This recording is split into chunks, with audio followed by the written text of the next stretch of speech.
Good evening everyone. प्यारे बच्चों, प्रभु यीशु के नाम में आप सबका फिर से आज के VBS के सेकंड डे में हम आप सबका स्वागत करते हैं। मेरा पूरा विश्वास है कि आपका कल का दिन बहुत अच्छा बीता होगा और आपने बहुत अच्छे से बाइबल की शिक्षाओं को प्राप्त किया है और वो सब आपके जीवन के लिए बहुत ही महत्वपूर्ण साबित होगी, ऐसा मेरा पूरा विश्वास है। तमाम लोग जो जुड़े हैं, मैं फिर से उनका धन्यवाद करता हूं और विनती करता हूं प्रभु यीशु मसीह से कि परमेश्वर इसी उत्साह के साथ हम सबको यूनाइट करे, एक साथ जोड़े और हम सब इस VBS में और आगे बढ़े। तो परमेश्वर को बहुत धन्यवाद करते हुए आज इस सेकंड डे में फिर से परमेश्वर ने VBS को आरंभ करने का मौका दिया है। तो मैं आपको उत्साहित करना चाहता हूँ, प्रोत्साहन देना चाहता हूँ कि इसी विश्वास में आप मजबूती के संग हम आगे बढ़ेंगे और आज का दिन भी हमारे बहुत ही अच्छा होगा। सेकंड डे VBS और हमारा थीम जिसको हम लोग फॉलो कर रहे हैं, miracle happen when we trust and obey. हम लोग प्रभु पर विश्वास करते हैं और आज्ञा पालन करते हैं तो सच में चमत्कार होते हैं और हमारे जीवन का समय यही है कि चमत्कार हो और हम विश्वास के साथ चमत्कारी जीवन में आगे बढ़ सकें।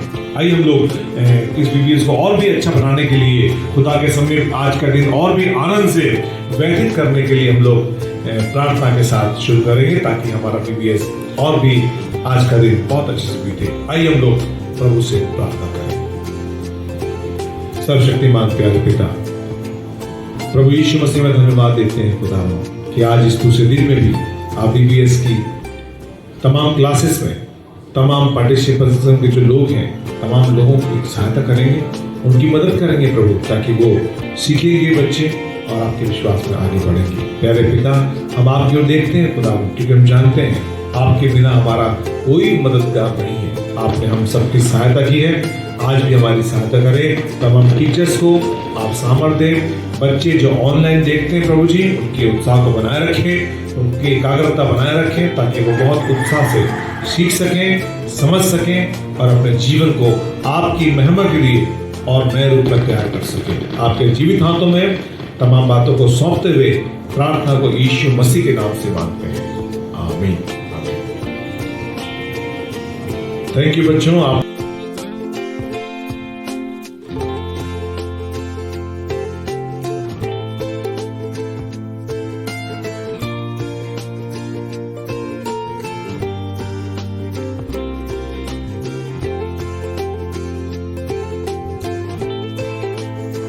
परमेश्वर, मैं तेरी स्तुति का नया गीत गाऊंगा। मैं 10 तार वाली सारंगी बजाकर तेरा भजन गाऊंगा। प्रभु यीशु मसीह के मधुर और मीठे नाम में आप सबको जय मसीह की। परमेश्वर ने हमको एक मौका दिया, इसके लिए हम आज उसका बहुत धन्यवाद देते हैं। और आइए हम उसकी महिमा में कुछ छोटे से कोरसेस को गाएंगे। जिसमें से पहला कोरस जो हम गाने वाले हैं वो है महिमा से तू जो भरा हुआ। Hallelujah.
तरफ चलेंगे।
प्यारे बच्चों, तुम सबको जय मसीह की, प्रेज द लॉर्ड। और बड़ी खुशी की बात है कि अब हम अपने VPS के दूसरे दिन में आ गए हैं, पहुंच गए हैं। और ढेर सारे बच्चों ने सब जगह रजिस्ट्रेशन किया। सेंट पीटर्स चर्च में तो हमेशा बहुत सारे बच्चे ज्वाइन करते हैं और आज भी बहुत से बच्चों ने ज्वाइन किया है।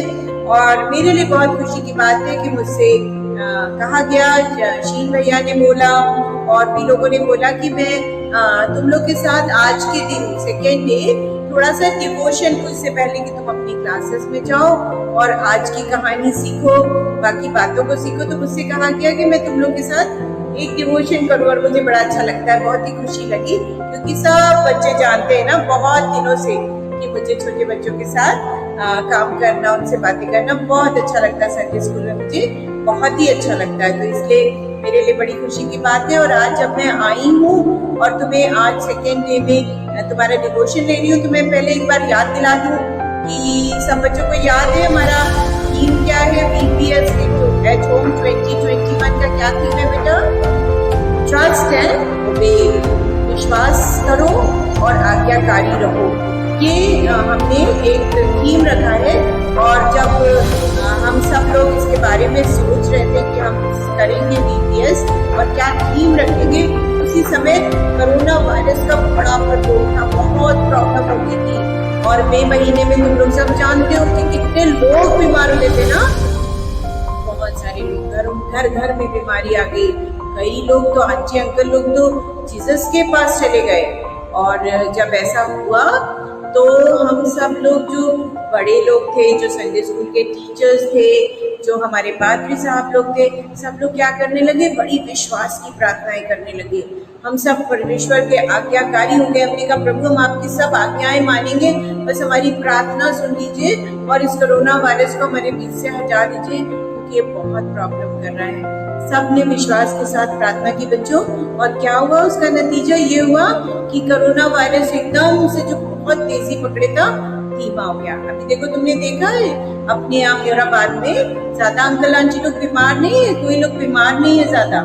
जो लोग बीमार भी हैं वो जल्दी जल्दी ठीक हो जा रहे हैं। तो इसीलिए हमने सीखा क्या कि परमेश्वर पर विश्वास करना, ट्रस्ट करना, ओबे करना, आज्ञाकारी बनना उसका, ये जो है ये बहुत ही जरूरी है। हमारे बच्चों को भी सीखना चाहिए और इसीलिए इसकी थीम रखी हमने।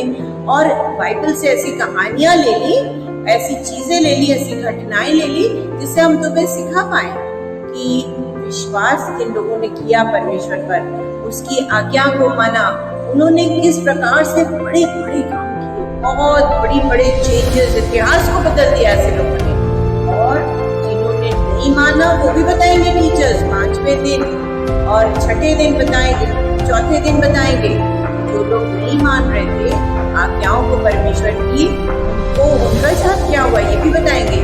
तो अभी तो हम लोग पढ़ते हैं, कल तो तुमने पढ़ा ना मूसा के बारे में, मूसा के बारे में पढ़ा, यूसुफ के बारे में, मूसा के बारे में। मूसा बेटा परमेश्वर का बुलाया हुआ जन था, बहुत अच्छा था, और वो परमेश्वर पर ऐसे विश्वास किया उसने, ऐसे उसकी वो आज्ञा मानी कि जब उसने कहा कि देखो ये मेरे लोग हैं, इजराइल के लोग जो है ये मिस्री लोगों के गुलाम बन गए, उनके सर्वेंट्स बन गए, मुझे अच्छा नहीं लग रहा है ये, और तुम जो है इनको यहाँ से बाहर निकालो। तो मूसा ने तुरंत आज्ञा मानी, विश्वास किया, और इतने सारे लोगों को लेके चला, तुम इमेजिन भी नहीं कर सकते हो बेटे कितने बच्चे थे। अभी एक दिन एक अंकल मुझे बता रहे थे कि म्योराबाद के आगे जो फापामाओ का पुल है, वहां से लेके नैनी के पुल तक अगर हम देखें तो उतने लोग, बड़ी चौड़ी सड़क देखें तो उतने लोग चल रहे थे, 2-4 लोग नहीं थे। और मूसा विश्वास में और आज्ञाकारिता में ऐसे लोगों को लेके चला, और बेटा जहाँ परमेश्वर ने जो कह दिया उसने माना। कहा यहाँ रुक जाओ, यहाँ डेरा कर लो, रुक गया। यहाँ खाना खा लो, खा लिया। वहाँ पानी पी लो, पी लिया। यहाँ लाठी मारो, मार दी। और विश्वास और आज्ञाकारिता से क्या हुआ, वो उन लोगों को उस बंधुआई से, उस दास्ता से निकाल के आजादी की ओर ले गया। तो ये सारी आपको बताता है कि विश्वास से और आज्ञाकारिता से इतिहास बदल जाता है, बड़े बड़े बदलाव होते हैं। आज की कहानी जो तुम सुनने वाले हो दाऊद की कहानी है। दाऊद तो सब बच्चे जानते हैं, हम लोग बार बार अपने संडे स्कूल में गाते हैं ना वो गाना। कौन सा गाना है? घुमा घुमा के मारा। दाऊद ने किसको मारा था? घुमा घुमा के पत्थर किसको मारा था? गुलायत को, जिसको आप लोग गोलियत कहते हैं, गुलायत है ना। और गुलायत के लिए बाप रे बाप, हमने सुना है, पढ़ा है कि बहुत लंबा चौड़ा आदमी था, बेहद लंबा। और किसका था? फिलिस्तीनियों की सेना का वो आदमी था। फिलिस्तीनी लोग किससे लड़ रहे थे? परमेश्वर की जाति से, परमेश्वर के लोगों से, इजराइलियों से लड़ रहे थे। और ये आदमी बेटा इतना लंबा और इतना चौड़ा कि सब इसको देख के डर जाते थे। और मालूम है क्या पहन के आता था? अरे पूरा तांबे का टोपा, पीतल की झिलम लगाए रहता था, चमचमाती हुई तलवार, लंबा चौड़ा, जब आके खड़ा होता था रोज सुबह आ जाता और कहता क्या था? इजराइलियों से मुझसे लड़के देखो, है हिम्मत किसी में? अगर वो लड़ लो, ऐसे ऐसे चैलेंज करता था उन लोग को, रोज चैलेंज करता था। और इजरायली बेचारे डर जाते थे उसकी साइज देख के, अरे भैया इसको कौन मार सकता है? कहता था मुझे मार लो और पूरा ले लो, मेरा पूरा देश ले लो, मैं तुम, हमारा देश तुमसे हार मान जाएगा। और ऐसे ऐसे करके डराता था। 40 दिन तक डराता रहा। कितने दिन तक? 40 डेज तक डराता रहा। और परमेश्वर ने दाऊद के को चुना था कि वो जाएगा और ये पूरा सेटल करेगा मैटर। और दाऊद ने अपने सांसारिक पिता की, दुनिया में जो उसके पिताजी थे, उन्होंने कहा जा बेटा जल्दी से। दाऊद तो बेटा छोटा सा था, एकदम छोटा सा था तो थोड़ा युवा हो रहा था, जवान हो रहा था, पर अभी बहुत छोटा सा था एकदम। ना उसको कोई मिलिट्री की ट्रेनिंग मिली थी, ना उसने कभी लड़ाई लड़ी थी। वो क्या था? चरवाहा था। अपने पापा की जितनी भी भेड़ बकरियां चराया करता था बहुत बहादुर। उसके पापा ने कहा जाओ तुम्हारे भाई लोग जो है वो इजरायली सेना में लड़ रहे हैं फिलिस्तीनियों से और वहाँ फंसे हुए देखो 40 दिन से, जाओ थोड़ा खाना पहुँचा दो। और ये बहुत आज्ञाकारी बेटा था, जैसे हम सबको परमेश्वर का आज्ञाकारी होना, ये अपने संसार के पिता का भी बहुत आज्ञाकारी था, हम सबको भी होना है। तो वो जो था खाना लेके भागा दौड़ा गया और जब गया तो बाई चांस उसी टाइम ये गुलायत जो था वो निकल करके सबको डरा रहा था। अरे जब इसने देखा तो कहने लगा अरे इसको तो मैं मार दूंगा, इसको तो मैं बिल्कुल सही कर दूंगा, मुझे भेजो। तो उसके भाई लोग तो हंसने लगे, सारे लोग हंसने लगे, लेकिन कुछ लोग सुन के बोले राजा को बताते, इसके पास लगता कुछ ताकत है, ये कह रहा है तो इसका बता तो दे। तो उन्होंने जाके राजा को बताया, शाऊल राजा को बताया कि एक लड़का आया है जो कि कह रहा मैं मार दूंगा। तो जब शाऊल ने बुलाया तो उसने कहा कि मुझे तो बहुत ताकत है, बहुत, मैं तो शेर को मार चुका हूँ, भालू को मैं फाड़ देता हूँ एकदम, मैं तो चरवाहा हूँ ना, अगर कोई मेरी भीड़ पे अटैक करता है तो मैंने भालू भी मारे हैं और शेर भी मारा है और मैं किसी चीज़ से नहीं डरता, इसको भी मार दूंगा। उसने कहा अच्छा ठहर जा, तेरे को मैं अच्छे से सैनिकों के कपड़े पहनाता हूँ। तो शाऊल ने उसको बड़ा सा टोपा पहना दिया, छिलम लगा दी और बहुत उसके तमाम तरह से उसको बढ़िया तलवार दे दी और ये दे दिया और वो दे दिया। और जब पहनाया तो बेचारा उससे चल ही ना पाए क्योंकि उसकी तो आदत ही नहीं थी, उसने सब उतार फेंक दिया। उसने कहा ये सब नहीं चाहिए मुझे, मेरे को जाने दो। और उसने क्या रख लिया, अपना वही गोफन जिससे वो अपनी जब भेड़ पे और बकरियों पे कोई अटैक करता था तो जिससे घुमा घुमा के मारता था, वही कपड़े का एक टुकड़ा था गोफन, वो रख लिया और 5 पत्थर उठाए। कितने पत्थर? 5 पत्थर उठा करके उसने अपने पास रख लिए बेटा और निकल गया लड़ने के लिए। और जब वो लड़ने के लिए जा रहा था तो पता उसने क्या बोला था उस आदमी से, जब वो सामने आया वो लंबा चौड़ा फिलिस्तीनी, तो उसने क्या कहा था, मैं सिर्फ अपने खुदा के नाम से आया हूँ, मैं किसी भाला तलवार और ये सब लेकर नहीं आया हूँ। उसका विश्वास किस पे था? ट्रस्ट एंड ओबे। उसका विश्वास किस पे था? परमेश्वर पे था। वो किसकी आज्ञा से लड़ने गया था? परमेश्वर ने उससे कहा था, उसके मन में डाला था कि तुम अपनी जाति को बचाओ, और वो चला गया ट्रस्ट में, ओबे में। और बेटा 5 पत्थर थे और बड़ा लहीम शहीम आदमी, हर तरफ से कवर्ड, कहीं पत्थर लग नहीं सकता क्योंकि वो इतना पीतल और तांबे का सामान पहना हुआ था। लेकिन दाऊद ने क्या किया? क्या किया दाऊद ने? 5 पत्थर मारे घुमा घुमा के। कितने पत्थर? सिर्फ एक पत्थर घुमा के जो मारा तो कहाँ लगा जाके? बिल्कुल सिर के बीच में, यहाँ लग गया।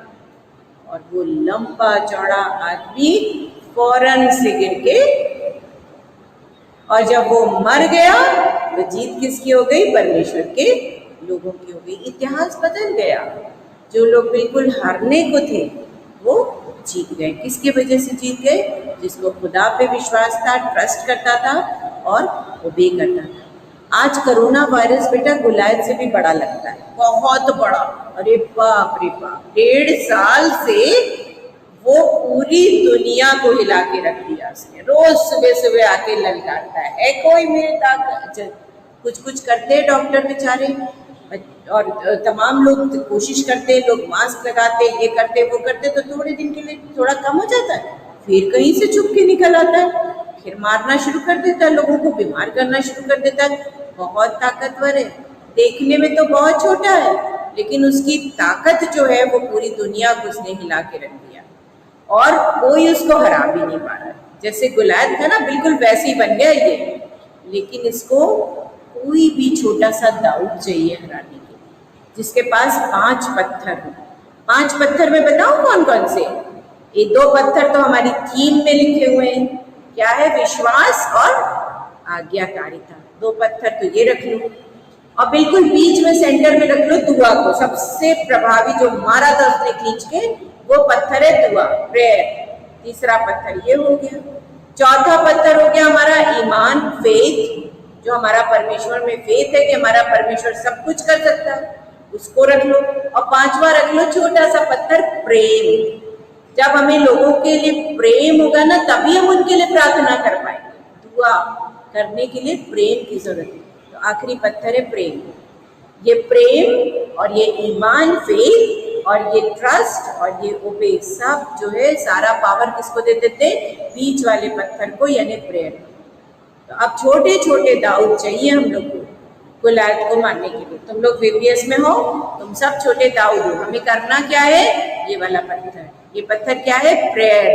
हमें प्रेयर से मारना है इसको, जो बड़ा लंबा चौड़ा दुश्मन है, प्रेयर से मारेंगे।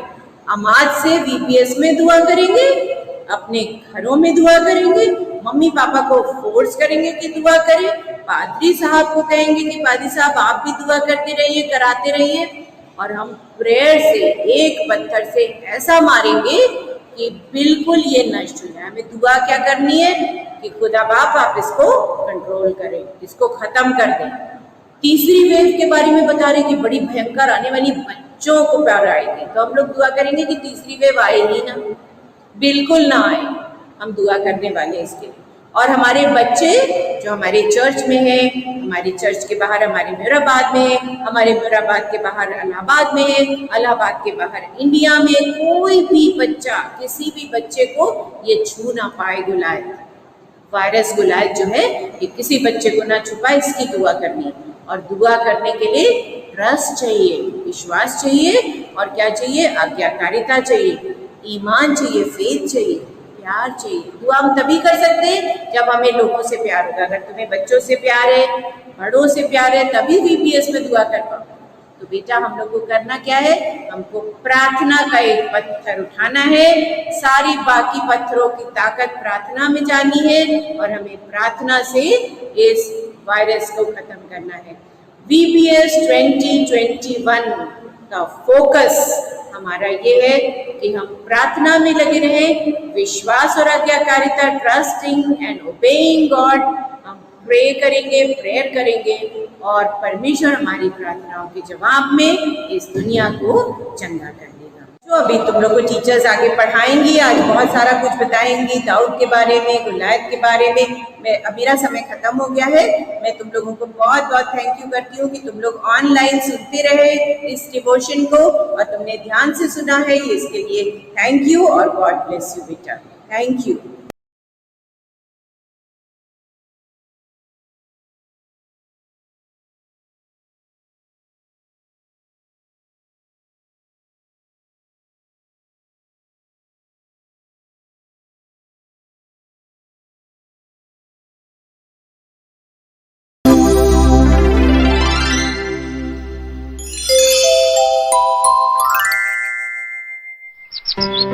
This is the story of David, a young shepherd boy from Israel who defeated Goliath, a giant warrior. Our story happened a long, long time ago when Saul was the king of Israel. God was not happy with Saul as he had disobeyed him many times. God spoke to Samuel, an old prophet, and David was chosen as the future king of Israel. King Saul had a bad dream one day. He called for Samuel. Samuel, I feel troubled. I am having bad dreams. I feel somebody is trying to take away the control over my kingdom. It is just a dream, Saul. Calm your mind. How can I help you relax? I would like to hear some soothing music. Do you know of any good musician who can play for me? I know of a boy who plays the harp beautifully. I saw him in the house of Jesse in a nearby town. I'm sure he can help calm your mind. I'll send for him immediately. Okay, please ask him to come immediately. And so, Samuel had David brought to the palace. Even as a young boy, David was known to be a very good musician. He wrote songs and played the harp very well. The Philistines had been troubling Saul's kingdom for a long time now. They were always trying to take over the kingdom of Saul. The kingdom of Philistines was known to have many giants among them. Their soldiers were taller and stronger than most men. Their champion soldier was Goliath. Goliath was almost 10 feet tall and made the soldiers of Israel look like little mice. One day, Goliath walked up to the hills that divided Israel from the Philistines and shouted out challenges. No one from Israel responded as they were afraid of Goliath. The giant kept challenging the Israelites for almost 40 days. 2 of David's brothers were in the king's army, and they were fighting against the Philistines. With this threat of Goliath, the Israelite soldiers were starting to lose confidence day by day. They could not find the courage to face Goliath. David's father, too, was getting worried about his sons fighting in the army. It was during this time that David was serving the king at his palace. One day, his father asked David to carry some food for his brothers, so David went to the battlefield carrying the food that his father gave him. When he arrived, he saw that his brothers were terrified. It was then that he heard Goliath's challenge. "Shame on you, Israel! How long will you keep me waiting? Isn't there anyone who has the courage to stand before me? You are not men, but sheep!"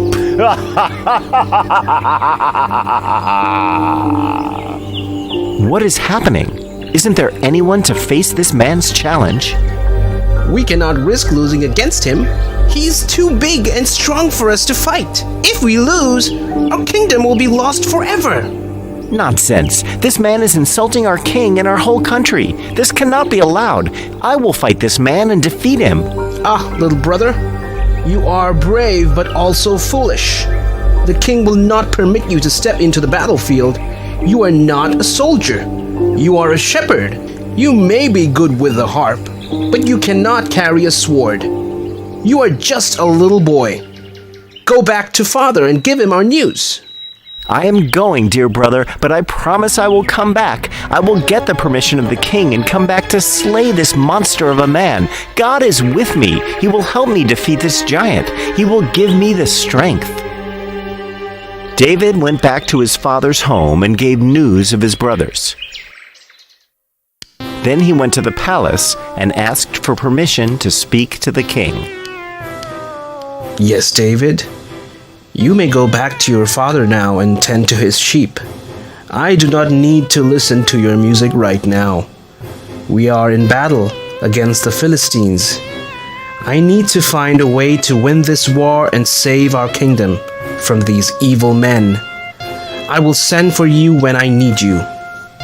O king, I have not come to play music. I wish to serve my country on the battlefield. I shall defeat Goliath.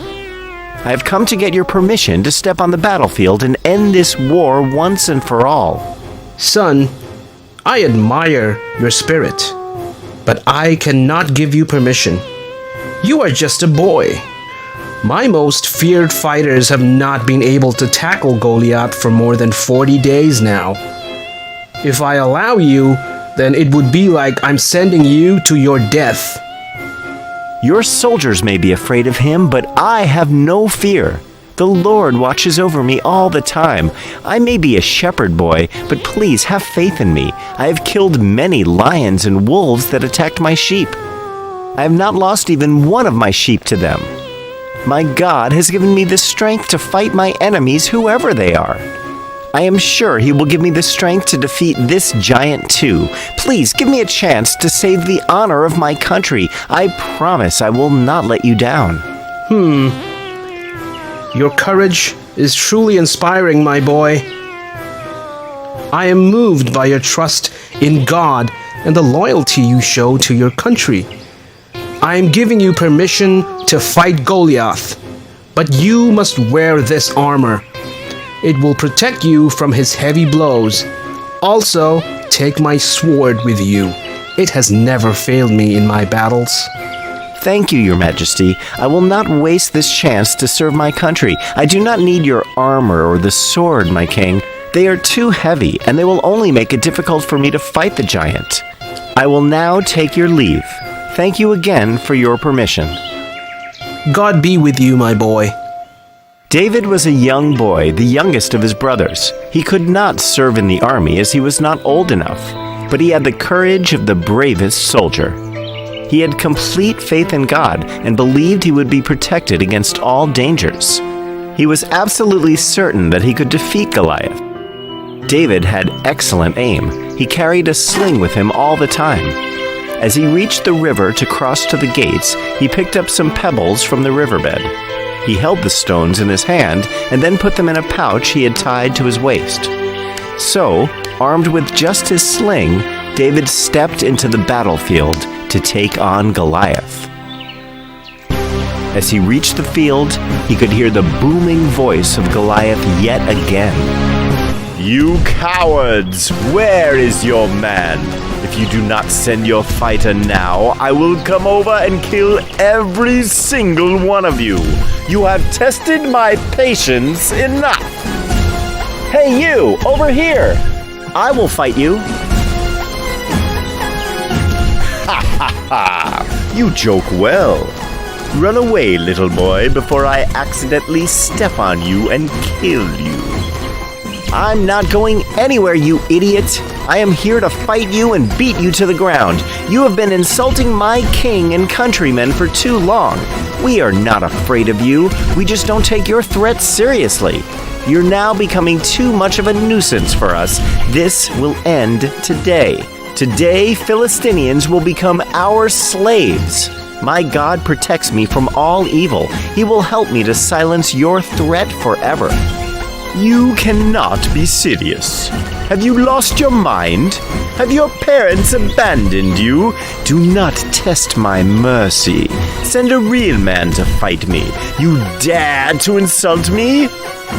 Why do you talk so much, you ugly giant? Are you afraid of me? I am more than enough for you. If you cannot fight me, then surrender to us now. That is it. Be ready to die now, little boy." Goliath ran towards David, lifting his spear high over his head, ready to strike little David dead.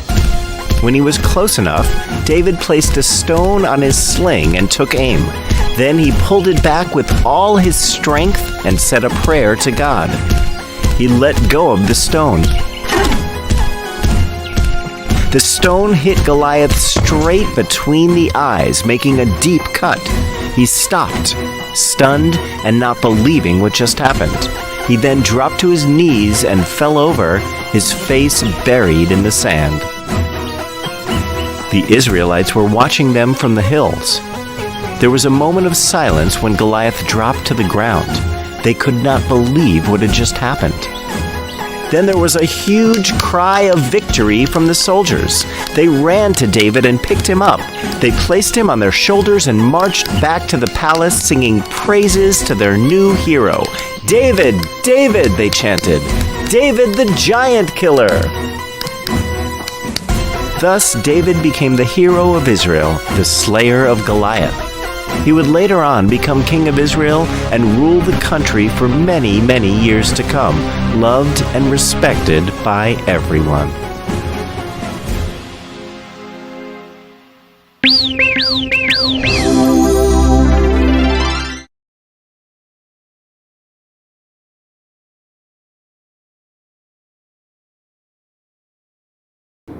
Hello children, welcome to online VBS class. I hope you all are doing good. बच्चों, आज हमारा VBS का second day है और हमारा VBS का theme है Miracles happen when we trust and obey. बच्चों, आज मैं आपको एक स्टोरी सुनाऊंगी जो गोलियत और डेविड के बारे में है। डेविड, जिसे हम दाऊद भी कहते हैं हिंदी में, वो एक छोटा बच्चा था। वो भेड़ बकरियां चराने का काम करता था और वो एक बहुत अच्छा म्यूजिशियन भी था। वो एक समझदार, बुद्धिमान लड़का था और वो परमेश्वर पर विश्वास करता था। बच्चों, इस कहानी में जो दूसरा कैरेक्टर है उसका नाम गोलियत था और वो एक बहुत बड़ा चट्टान के समान आदमी था। सब लोग उससे बहुत डरते थे क्योंकि वो बहुत ज्यादा ताकतवर था। तो आइए बच्चों, हम सब एक साथ इस स्टोरी को देखते हैं। बेथलेहम में डेविड नाम का एक लड़का रहता था। अपने 8 भाइयों में वो सबसे छोटा था। डेविड अपने पिता की भेड़ियों की रखवाली करता था और अपनी वीणा पर मधुर संगीत बजाता था। एक दिन राजमहल से एक आदमी डेविड के पास आया मुझे राजा सॉल ने भेजा है। वो बहुत दुखी है। उन्होंने पूछा है कि क्या तुम उनके लिए कोई मधुर संगीत बजा सकते हो? हाँ, क्यों नहीं, मैं जरूर चलूंगा। डेविड उस दिन राजमहल की ओर चल पड़ा। उसने मधुर संगीत और गीतों से राजा का मन लुभाया। जल्द ही राजा सॉल फिर से आनंदित हो गए। मैं चाहता हूँ कि तुम यहीं रहो, राजमहल में, मेरे पास। ये तो मेरे लिए खुशी की बात है। जल्द ही राजा सॉल को जानकारी मिली कि कोई सैन्य इजराइल की ओर बढ़ रहा है। उसे युद्ध में अपने सैन्य का नेतृत्व करने के लिए जाना था। उसने डेविड को उसके घर भेज दिया। एक दिन डेविड अपने भाइयों को ढूंढने के लिए गया जो सैन्य में थे। जब वो वहां पहुंचा तब उसने देखा कि युद्ध में दो सैन्य एक दूसरे के सामने खड़े थे और उनके बीचों बीच कुछ आदमी एक विशाल आदमी से बातें कर रहे थे। डेविड ने देखा हुआ उसकी जिंदगी का वो सबसे विशाल आदमी था। उसका नाम था गोलियत। तुम अपने सर्वोत्कृष्ट योद्धा को भेज दो, मैं गौलत उसे मात दे दूंगा। मैं तैयार हूँ। अगर तुम्हारा योद्धा मुझे मारने में सफल रहा तो फिलिस्तीनी तुम्हारे दास बन जाएंगे, लेकिन अगर मैं जीत गया और उसे मार दिया तो इजरायली हमारे दास बन जाएंगे। डेविड जानता था कि ईश्वर इजराइलों के साथ था। उन्हें गोलियत से डरने की कोई जरूरत नहीं थी। फिर भी ईश्वर उनकी रक्षा करने में समर्थ था। डेविड दौड़ के राजा के पास गया और उन्हें सारी बातें बताई। उसने कहा वो उस महाकाय योद्धा से सामना करेगा। गौलत से कोई नहीं लड़ सकता। तुम तो अभी बच्चे हो। गौलत के सामने तुम्हारा कोई मुकाबला नहीं। जब मैं अपनी भेड़ियों की रखवाली करता था तब शेर वहां आते थे, लेकिन ईश्वर हमेशा मुझे उनसे बचाता था। वो मुझे इस गौलत से भी बचाएगा। अंत में राजा ने डेविड को गोलियत से सामना करने की इजाजत दे दी। डेविड गोलियत को मिलने के लिए गया। रास्ते में उसने अपने गोफन के लिए कुछ पत्थर इकट्ठा किए। गोलियत अभी भी युद्ध भूमि के बीचों बीच खड़ा था। वो सर्वोत्कृष्ट कवच पहनकर युद्ध के लिए तैयार था। डेविड तो बहुत ही साधारण वेश में था। उसने डेविड की लाठी और गोफन को देखकर कहा, क्या मैं कुत्ता हूँ जो तुम ये लाठी लेकर मुझे मारने आए हो? चलो आ जाओ, मैं तुम्हारे टुकड़े टुकड़े करके जानवरों को खिला दूंगा। लेकिन डेविड भी कम धैर्यशाली नहीं था। उसने गोलियत को जवाब दिया, तुम अपनी तलवार भाला लेकर कवच पहनकर आए हो, लेकिन मैं तो सिर्फ ईश्वर का नाम लेकर आया हूँ, हमारे इजराइल का ईश्वर जिसे तुमने ललकारा है। आज उसी ईश्वर ने तुम्हें मुझे सौंपा है। अब मैं तुम्हें मार डालूंगा, तुम्हारा सर काट दूंगा और तुम्हारे शरीर के टुकड़े टुकड़े करके जंगली जानवरों को खिलाऊंगा, और तभी ये सारी दुनिया जान लेगी कि इजराइल में ईश्वर है। उसकी बातें सुनकर गोलियत क्रोध से लाल हो गया। वो डेविड की ओर बढ़ा। डेविड तैयार था, उसका ईश्वर जो उसके साथ था। डेविड ने भी गोलियत की ओर दौड़ लगाई। उसने अपनी थैली में से कुछ पत्थर उठाकर उन्हें अपने गोफन में रखा। अपनी गोफन से उसने सीधे गोलियत के मस्तक पर पत्थर मारे। सर पर पत्थर लगते ही गोलियत तिल मिलाकर गिर पड़ा। एक सामान्य गोफन की सहायता से डेविड ने एक शक्तिशाली योद्धा को मात दे दी। डेविड भागकर उसके पास गया। गोलियत की छाती पे खड़े रह के उसने उसकी ही तलवार से उसी का सर काट दिया। अपनी सर्वश्रेष्ठ योद्धा गोलियत की मौत देखकर फिलिस्तीनी डर के वहां से भाग गए। इजराइलों ने उनका पीछा करके उन्हें खत्म कर दिया। डेविड जानता था कि ईश्वर ने उसकी मदद की है। उसने ईश्वर की प्रार्थना की, धन्यवाद हे सर्वशक्तिशाली ईश्वर। तो देखा आपने बच्चों, किस तरह से एक छोटे बच्चे डेविड ने इतने बड़े दानव जैसे गोलियत को मार गिराया, वो भी सिर्फ एक पत्थर से। बच्चों, दाऊद ये सब इसलिए कर पाया क्योंकि वो परमेश्वर पर विश्वास करता था। उसका विश्वास था कि वो जो भी कुछ परमेश्वर से मांगेगा, परमेश्वर उसको अवश्य देगा। उसका परमेश्वर उसके साथ था। बच्चों, डेविड बिल्कुल भी गोलियत से डरा नहीं। उसने गोलियत का मुकाबला डट कर किया। हमें किसी भी परिस्थिति में, किसी भी सिचुएशन में हमें डरना नहीं है। हमको सिर्फ अपने परमेश्वर पर विश्वास करना है। बच्चों, जैसे आप सब जानते हैं कि इस समय पूरी दुनिया में कोरोना वायरस फैला हुआ है। आप लोगों ने सुना होगा जरूर इसके बारे में। तो बच्चों, हमको इस बीमारी से डरना नहीं है, क्योंकि हमारा परमेश्वर इस छोटे से वायरस से बहुत बड़ा है। अगर आप किसी परिस्थिति में फंस जाते हैं तो आपको सिर्फ अपने परमेश्वर पर विश्वास करना है। बच्चों, अगर आप किसी भी मुसीबत में फंस जाते हैं तो आपको बिल्कुल भी डरना नहीं है। आपको क्या करना है? आपको सिर्फ अपने परमेश्वर के सामने हाथ जोड़ने हैं, प्रार्थना करनी है। तो बच्चों, अगर आप प्रार्थना में कुछ भी अपने पिता से, अपने परमेश्वर से मांगते हैं, विश्वास के साथ मांगते हैं, तो हमारा परमेश्वर उसको जरूर देता है। क्योंकि बच्चों, बाइबल में लिखा है, यदि हमारा विश्वास एक छोटे से राई के दाने के बराबर भी है। बच्चों, राई का दाना बहुत छोटा सा होता है। अगर हमारा विश्वास राई के दाने के समान है, तो अगर हम शहतूत के पेड़ से भी कहें कि जा समुद्र में लग जा, तो वहां जाकर लग जाएगा। तो बच्चों, हमने आज इस स्टोरी से सीखा कि हमें परमेश्वर की आज्ञाओं को मानना है, उसके रास्ते पे चलना है और उस पर विश्वास करना है।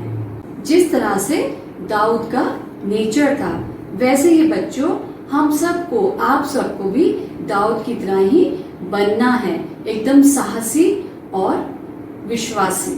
बच्चों, आज मैं आपको एक एक्शन सॉन्ग सिखाऊंगी और आपसे रिक्वेस्ट है कि आप भी मेरे साथ एक्शन करें और गाना गाएं।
बच्चों, आज मैं आपको स्लिंग शॉट बनाना सिखाऊंगी, जिसका इस्तेमाल डेविड ने गोलियत को मारने के लिए किया था।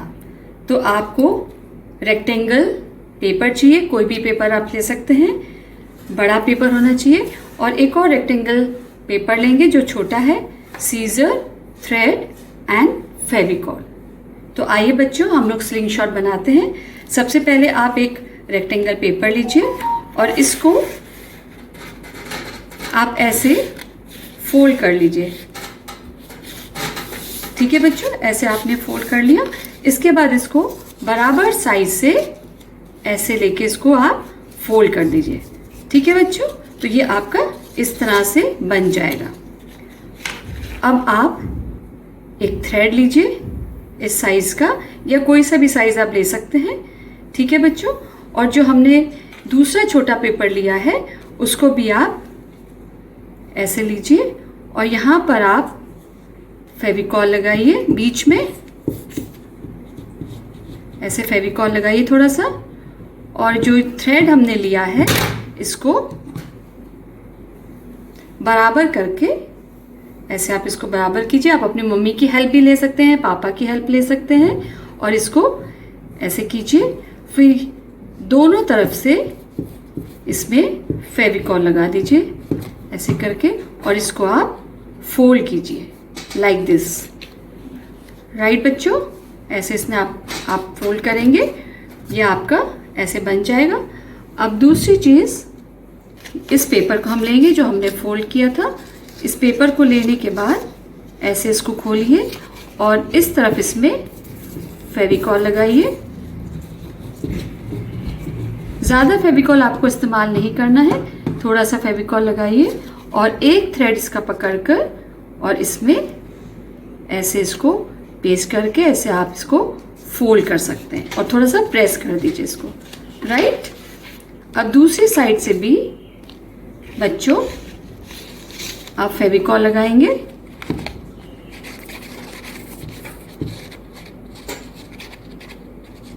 और दूसरा कॉर्नर भी जो थ्रेड का है वो इसको आप ऐसे बंद कर सकते हैं।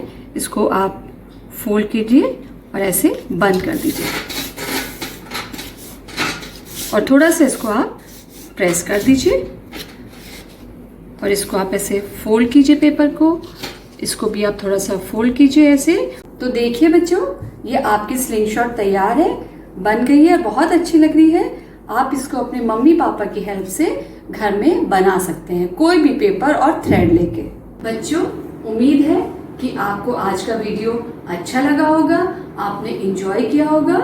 तो बच्चों, घर पे रहिए, सुरक्षित रहिए, स्टे होम, स्टे सेफ। प्यारे बच्चों, आप लोगों ने बहुत अच्छे से सीखा होगा, मेरा पूरा विश्वास है, और आज का दिन बहुत अच्छे से बीता है। मेरा पूरा विश्वास है आप लोगों ने जो भी शिक्षाएं प्राप्त की हैं वो आपके जीवन के लिए बहुत लाभकारी होंगी। तो उन पर फोकस करें, याद करें, होमवर्क जो मिले हैं कल के लिए और होमवर्क की तैयारी करें और जुड़ते जाएं, हम लोग प्रभु में बढ़ते जाएं। तो यही उत्साह हमारा बना रहे, क्योंकि बहुत सालों से हम लोग VBS में जुड़े हुए हैं बच्चों के साथ, और बच्चे भी बड़े उत्साह से हम लोग प्रोत्साहन देते हैं। उनकी उपस्थिति से, उनके उत्साह से, उनके पार्टिसिपेशन से हम लोग बहुत उत्साहित रहते हैं कि सच में बच्चे कितने अच्छे पार्टिसिपेट करते हैं, और हम लोगों को मौका देते हैं कि हम मिल करके उनके लिए तैयारी करें। और सच में VBS सक्सेसफुल होते जा रहा है। परमेश्वर हमको बहुत आशीष दे। आइए हम लोग दुआ करेंगे और दुआ से विदाई लेंगे ताकि कल फिर से समय पर आ सकें। आज आप सभी आए, आप सबका बहुत थैंक यू वेरी मच। और कल भी हम मिलेंगे, तमाम टीचर्स और तमाम लोग जुड़ेंगे। आइए हम दुआ के साथ समाप्त करेंगे। सर्वशक्तिमान प्यारे पिता प्रभु यीशु में धन्यवाद करते हैं कि आज जो भी बच्चों ने सीखा है वो सब वो लोग अपने जीवन में धारण कर सकें प्रभु, आपके नाम में आगे बढ़ सकें। आपने बच्चों को बुलाया है, उन्हें अपने समीप रखा प्रभु और उन्हें सिखाया, और आज प्रभु जब वो उन्होंने सीखा है बहुत कुछ खुदावन, वो सब अपने जीवन में कारगर कर सकें, सीख सकें और हमेशा लागू कर सकें। पिता परमेश्वर हर बच्चों को, परिवारों को, उनके माता पिता को, परिवारों को, सबको आशीष दे, और हमारे तमाम टीचर्स, तमाम लोग जो जुड़े हैं सबको आशीष दे प्रभु, ताकि हमारा उत्साह बना रहे और हम आगे और आगे बढ़ते जाएं। बच्चों के जीवन को आपकी सुरक्षा भरे हाथों में समर्पित करते हैं खुदावन, और प्रार्थना को प्रभु यीशु मसीह के नाम से मांगते हैं, आमीन। ऐ हमारे बाप, तू जो आसमान पर है, तेरा नाम पाक माना जाए, तेरी बादशाहत आए, तेरी मर्जी जैसे आसमान में पूरी होती है जमीन पर भी हो। हमारी रोज की रोटी आज हमें दे, हमारे कसूरों को माफ कर कि हम भी अपने कसूरवारों को माफ करते हैं। हमें आजमाइश में न पड़ने दे, बल्कि बुराइयों से बचा, क्योंकि बादशाह, कुदरत और जलाल हमेशा तेरा ही है, आमीन। अब हमारे प्रभु यीशु कृष्ण का अनुग्रह, परमेश्वर पिता का प्रेम, पवित्र आत्मा की संगति और सहभागिता हम में से हर एक के साथ, तमाम VBS के बच्चों के साथ, तमाम तैयारी के साथ अब से लेकर सदा तक होती रहे, आमीन आमीन। थैंक यू बच्चों, God bless you, bye bye. कल फिर मिलते हैं प्रभु यीशु के नाम में। Okay, bye bye.